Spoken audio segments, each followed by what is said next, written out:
irmão? Estamos mais uma vez reunidos para fazermos o nosso culto através da internet e é um imenso prazer estarmos aqui para estudarmos a palavra de Deus e também louvarmos ao nosso Senhor.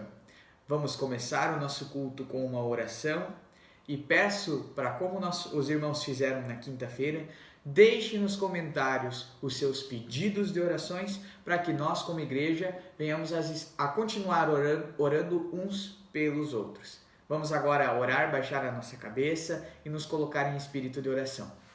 Querido Deus, queremos agradecer porque podemos continuar unidos como irmãos, apesar da distância física, mas podemos adorar ao Teu nome, glorificar ao Senhor juntos através da internet. Pedimos que a Tua palavra fale ao nosso coração. Pedimos também, Senhor Deus, que aquilo que não agrada ao Senhor venha a ser mudado e moldado na nossa vida, para que assim nós venhamos a parecer cada vez mais com o Senhor, a Sua imagem e a Sua semelhança.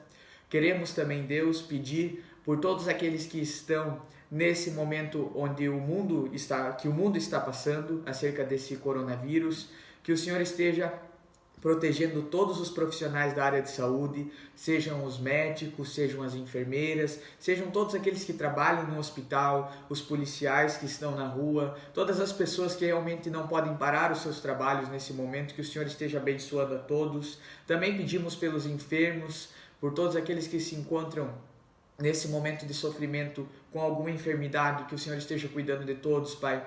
Pedimos por todos os irmãos da nossa igreja, que o Senhor mantenha o coração deles aquecidos, apesar da distância, que eles possam se aquecer realmente escutando a palavra do Senhor, que o Senhor possa manter a chama do Evangelho acesa dentro de cada um, que o Teu Espírito Santo esteja realmente nos fortificando na Tua palavra. Pedimos isso em nome de Jesus, crendo que tudo o Senhor fará. Também queremos colocar diante do Senhor todos aqueles que estão passando por dificuldade financeira nesse momento, que o Senhor esteja realmente cuidando de tudo isso e nos usando também para ser bênção nesse momento, que o Senhor tem total autoridade e poder para isso. Assim nós oramos em nome de Jesus. Amém. Queridos irmãos, então nós vamos estudar um capítulo no livro de Gênesis, um assunto que muitas vezes acaba por passar desapercebido nos nossos olhos. Eu gostaria que os irmãos abrissem as vossas Bíblias em casa ou acessem através do smartphone Gênesis capítulo 1, versículo 26. A palavra de Deus diz o seguinte: E disse Deus, façamos o homem à nossa imagem, conforme a nossa semelhança, e domine sobre os peixes do mar, e sobre as aves dos céus, e sobre o gado, e sobre toda a terra, e sobre todo o réptil que se move na terra. Bom, nós vamos nos focar mais na primeira parte desse versículo, que diz a seguinte: E façamos o homem segundo a imagem e semelhança de Deus, segundo a nossa imagem e semelhança. Quem está falando é o próprio Deus. Bom, o que é a imagem e semelhança de Deus? O que isso significa? Será que isso se trata de aspectos físicos? Será que isso se trata de aspectos morais? E no final de contas, que implicações isso tem na nossa vida? É justamente sobre isso que eu gostaria de conversar e estudar com os irmãos. Nós sabemos que, na verdade, Deus não é um ser corpóreo como nós, porque isso limitaria Deus, e Deus é um ser ilimitado. Nós sabemos que Deus é um ser espiritual, apesar de nós sabermos que Deus pode assumir uma forma corpórea, mas Deus não está limitado a isso. Apesar também de muitas vezes nos livros, na literatura poética, como por exemplo nos Salmos, os salmistas usarem expressões como a mão do Senhor, os olhos do Senhor, mas isso não quer dizer que Deus tenha mãos, tenha olhos, mas isso quer passar justamente a ideia de proteção, ou muitas vezes que Deus está a enxergar tudo e não necessariamente sobre como Deus é. Bom, então, o que quer dizer a imagem e semelhança de Deus? Na verdade, isso não está ligado com aspectos físicos. Deus não é dessa forma como nós somos, com 2 braços, 2 pernas, mas sim com aspectos morais, sociais e também mentais. Mas como assim? Afinal de contas, vamos analisar um pouco de cada caso. No quesito mental, o homem é um ser criativo. nós podemos criar coisas, podemos inventar coisas, assim como Deus é criativo. Então, isso se reflete na criação de Deus para com o homem, e o homem também, como Deus, pode ser criativo e criar muitas coisas. Inclusive, nós estamos fazendo uso de uma delas agora, a internet, e até outra, os celulares. Bom, no quesito moral, a noção do homem saber do que é certo e o que é errado nos difere de todo o restante da criação. Um cachorro não sabe o que é certo e o que é errado. Apesar de sim ele ter o seu comportamento, mas nós temos muito mais essa questão moral, de entendermos aquilo que devemos ou não devemos fazer. E, apesar de existir uma grande discussão acerca disso, do que é ou não é certo, mas toda a sociedade e toda a cultura tem as suas normas e entende o que é certo e o que é errado. No quesito social, o ser humano é um ser que é relacional. Ele precisa estar em contato com as pessoas. Deus também é um ser relacional. Inclusive, ele gosta de se relacionar com seus filhos e com a sua criação. Nós somos seres relacionais e demonstramos isso através do contato com o próximo. Nós temos os casamentos, através da família, através dos amigos. Nada melhor do que entender isso nesse momento que nós estamos passando, onde nós estamos privados de podermos muitas vezes ter contato um com o outro e o quanto isso nos faz falta. O ser humano é social, ele é um ser sociável. Isso então quer dizer que nós somos a imagem e semelhança de Deus, porque Deus também, como nós estávamos falando no quesito social, Deus se relaciona eternamente em perfeição com a Trindade. O Pai se relaciona com o Filho se relaciona com o Espírito e assim em diante.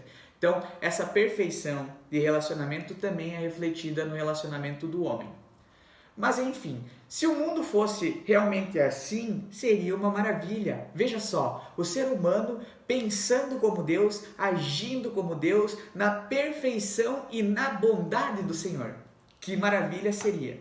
Mas, infelizmente, logo após o relato da criação, nós vemos o relato de algo que manchou tudo isso, que foi o pecado. O pecado veio e afetou todas as áreas relacionadas com o homem, a imagem e semelhança de Deus para com o homem, e nós sabemos que o homem está deturpado no quesito imagem e semelhança de Deus. Ou seja, aquela imaginação que antes poderia ser usada somente para o bem, hoje em dia também é usada para o mal. Como, por exemplo, a própria internet. Algo que foi feito para ser edificante também é usado para, inclusive, destruir o homem. A questão social, nós sabemos que o homem já não vive em total harmonia, porque logo após o relato da queda, nós vemos Caim matando Abel, ou seja, o primeiro assassinato já logo após a queda.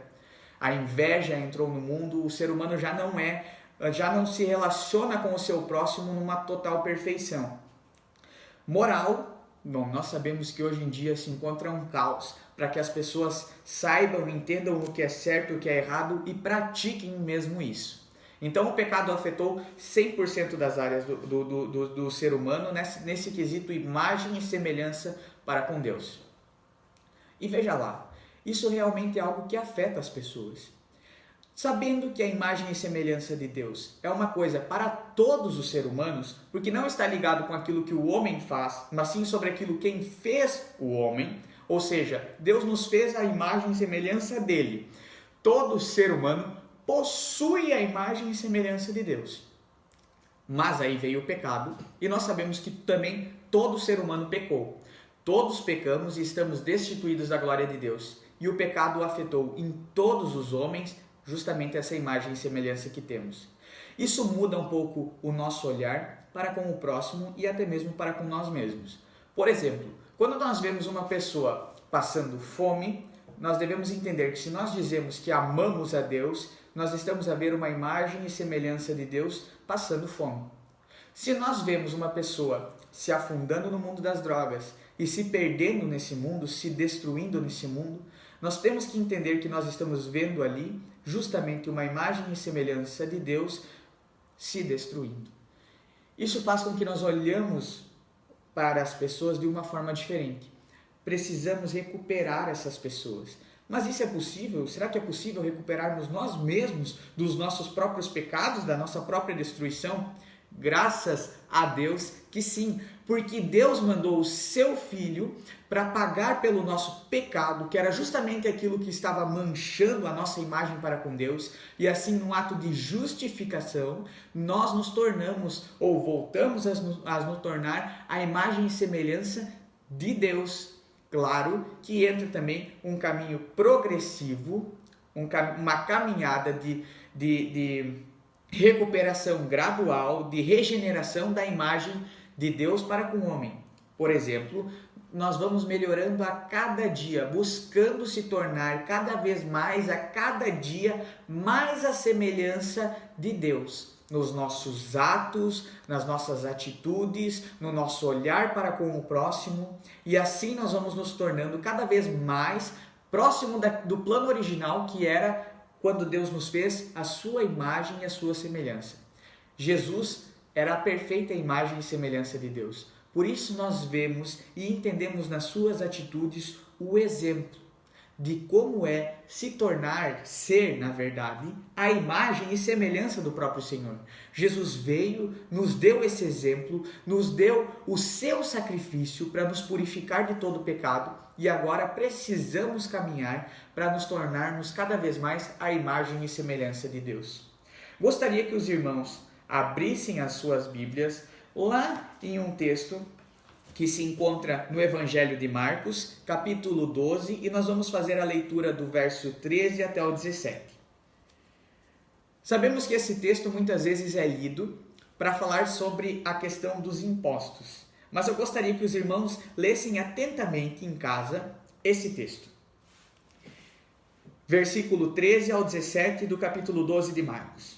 E enviaram-lhe alguns dos fariseus e dos herodianos, para que o apanhassem em alguma palavra. E chegando eles, disseram-lhe: Mestre, sabemos que é homem de verdade, e de ninguém se te dá, porque não olhas a aparência dos homens, antes com verdade ensinas os caminhos certos de Deus. É lícito dar tributo a César ou não? Daremos ou não daremos? Olha que pergunta interessante que os fariseus fizeram a Jesus a fim de pegá-lo, era uma pergunta que não tinha uma intenção de saber a resposta, mas sim de destruir aquele para quem estava perguntando. Então ele, conhecendo a hipocrisia, disse-lhes: Por que me tentais? Trazei-me uma moeda para que eu veja. E eles lhe trouxeram, e disse-lhes: De quem é essa imagem e essa inscrição?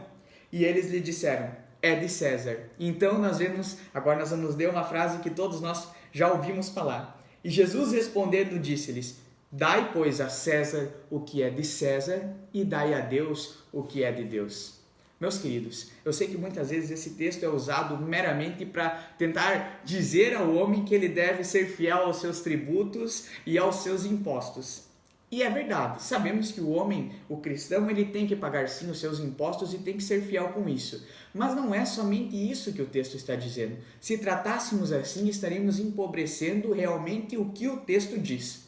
Quero agradecer agora aonde nós fizemos o nosso seminário, o pastor Clayton, porque numa aula ele deu uma luz a esse texto que realmente é algo magnífico. Porque quando nós lemos esse texto e prestamos atenção na fala de Jesus, ele pede o seguinte: tragam-me uma moeda. E olhando essa moeda, ele pergunta: digam-me, de quem é esse rosto que está na moeda e essa escritura? E o que está escrito? Todos respondem: é de César. E Jesus então complementa: dai a César o que é de César e dai a Deus o que é de Deus. Aquela moeda tinha a imagem e semelhança de César. Então, ele diz: dai a César, mas deem a Deus o que é de Deus. Ou seja, nós temos e possuímos, isso é algo que está na mente do judeu, está na mente de dos fariseus que estavam questionando a Deus, aquilo que nós somos a imagem e semelhança de Deus, nós devemos ser entregues a Deus, nós pertencemos a Deus. Esta é a implicação de ser a imagem e semelhança de Deus, o pertencimento. Se o que era de César tem a imagem e semelhança de César, pertence a César, esse senso de pertencimento, logo nós, que temos a imagem e semelhança de Deus, pertencemos a Ele. Isso muda a nossa forma de pensar acerca das nossas atitudes, acerca de quem nós representamos, o nome que nós carregamos e aquilo que nós trazemos dentro de nós.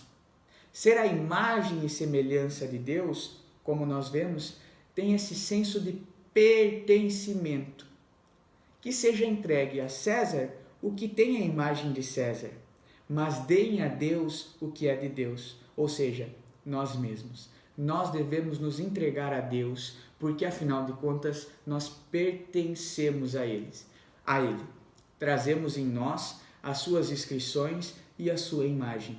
Deveríamos refletir muito mais sobre o que isso significa, porque, como eu disse antes, se nós entendêssemos isso de uma forma profunda, deveríamos mudar muitas vezes as nossas atitudes, o nosso olhar para com o próximo.